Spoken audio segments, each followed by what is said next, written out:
Assalamualaikum warahmatullahi wabarakatuh. Selamat pagi adik-adik semuanya. Semoga di pagi yang cerah ini adik-adik semuanya diberikan kesehatan dan kepahaman akan ilmu Allah yang akan dipelajari oleh adik-adik semuanya. Hari ini kita di dalam materi pendidikan agama Islam akan membahas tentang keragaman sebagai sunnatullah. Sebagai bagian dari materi pendidikan agama Islam bab 3 di kelas 4. Adapun tujuan pembelajaran di hari ini yaitu diharapkan kalian mampu mendeskripsikan keragaman sebagai sunatullah agar saling mengenal dengan benar. Jadi kalian harus bisa mengetahui tentang keragaman-keragaman yang ada di Indonesia ini sebagai bagian dari sunatullah, dan diharapkan kalian bisa saling mengenal dengan teman kalian sendiri dengan baik dan juga benar. Nah, ini ada gambar tentang bakti sosial. Bakti sosial adalah kegiatan yang dilakukan untuk membantu sesama manusia ya. Baik itu antar sesama bangsa ataupun antar sesama suku, tidak mengenal background yang ada di belakang orang yang kita bantu, kita harus tetap bisa saling membantu dengan sesama manusia. Indonesia adalah bangsa yang majemuk atau beragam. Bisa dilihat dari gambar, ada gambar yang memperlihatkan tentang keragaman agama, keragaman suku, dan keragaman bangsa ya. Kita harus saling mengenal dan menghormati dari setiap perbedaan yang kita miliki, karena keragaman merupakan suatu sunatullah yang tidak bisa dihilangkan.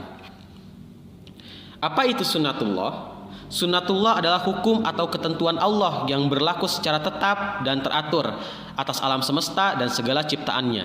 Ini adalah hukum alam yang bersifat pasti dan tidak bisa berubah, yang mengatur bagaimana segala sesuatu bekerja dan berinteraksi. Termasuk keragaman yang akan kita pelajari hari ini, bagian dari ketentuan-ketentuan Allah.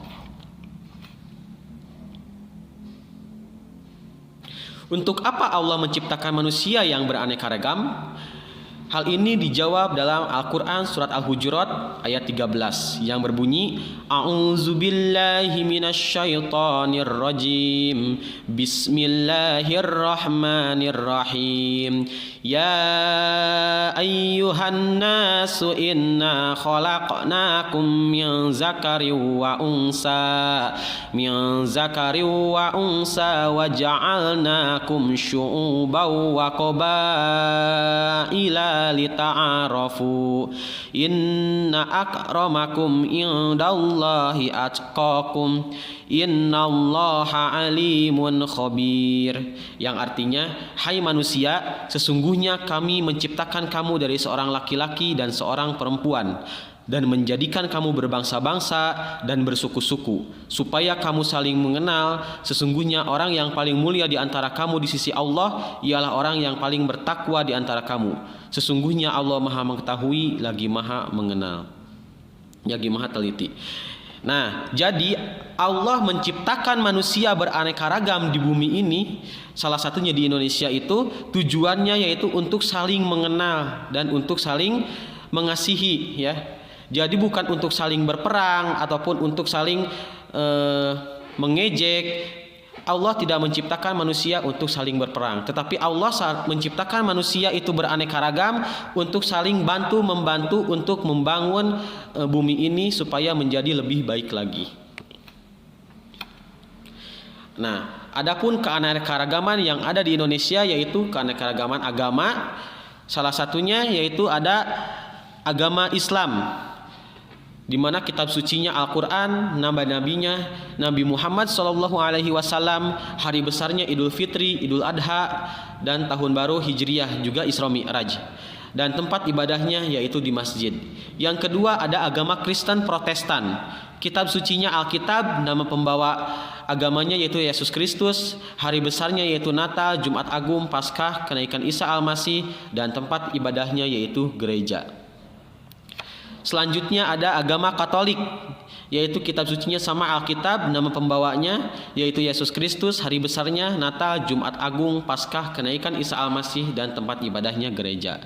Juga ada agama Hindu, kitab sucinya yaitu Weda, hari besarnya Nyepi, Saraswati, pagar wesi, dan tempat ibadahnya yaitu di pura. Selanjutnya ada agama Buddha. Kitab sucinya Tripitaka, nama pembawanya yaitu Siddhartha Gautama, hari besarnya yaitu Waisak, Asda, dan Katina. Tempat ibadahnya yaitu di vihara. Ada juga agama Konghucu, yaitu kitab sucinya Sisu dan Wuching. Nama pembawanya Konghucu, hari besarnya tahun baru Imlek, dan Cap Gome. Tempat ibadahnya di Kelenteng ya. Nah, sebelumnya kenapa sih kita harus mempelajari agama-agama di Indonesia? Karena kita harus saling bisa toleransi antar agama. Karena walaupun kita berbeda agama dengan orang lain, kita harus tetap bisa berteman dengan orang-orang yang berbeda agama. Tetapi pertemanan itu harus dibatasi ya. Kalau pertemanannya hanya sekedar tentang keduniaan, itu dibolehkan oleh Islam. Tetapi ketika memasuki ranah akidah, itu dilarang. Lakum dinukum waliyadin. Bagiku agamaku dan bagimu agamamu. Adapun yang kedua ada keragaman suku di Indonesia. Di sini ada beberapa suku ya. Ada suku Gayub, ada suku Baduy, ada suku Ambon, Batak, Minang, Jawa, Madura, Asmat, Bugis, dan juga Melayu. Ada ribuan suku di Indonesia dan semuanya itu menjadi bagian dari negara kita. Bhinneka Tunggal Ika, berbeda-beda tetapi tetap satu tujuan. Selanjutnya ada keragaman bangsa ya. Karena di Indonesia ini beragam bangsa. Ada dari bangsa Melayu, Mongoloid, Negro, Aborigin, Indian, dari Amerika. Itu semua ada di Indonesia. Termasuk yang paling banyak itu Melayu, Arab, dan juga Cina. Itu ada di Indonesia. Oke, akhir kata, terima kasih atas perhatiannya. Semoga kita bisa merajut toleransi dan kebersamaan di negara Indonesia ini. Dan semoga negara Indonesia menjadi negara yang baldatun, toibun, warobun, gofur. Amin ya robbal alamin. Wassalamualaikum warahmatullahi wabarakatuh.